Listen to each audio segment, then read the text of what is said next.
Ayan, hello po sa inyong lahat. At update lang po.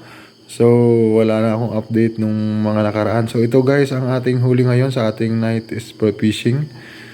So, medyo matagal tayong hindi nakapamana. Yung tinatawag sa amin na pamamana. Ay dahil nga gawa ng yung malakas ang dagat, masama lagi ang panahon. So, pinagbigyan tayo ngayon na medyo maganda yung panahon. At saka isa pa, nakakamiss din talaga yung mag-ulam ng ganitong isda o yung tinatawag dito sa atin na isdang bato.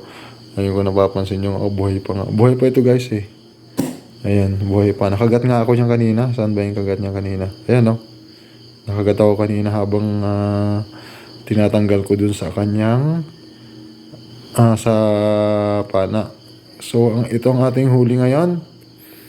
So, meron na tayong pang ulam. Wala muna tayong benta-benta ngayon dahil na-miss ko talagang mag-ulam ng ganito guys. So, ayan. At ito ang ating iuulam mamaya. So, iihawin siguro natin to. And then, ang gagawin natin ay ipupulutan natin sa kanin. Ayan. Baka kung ano iniisip nyo guys na saan ipupulutan. No?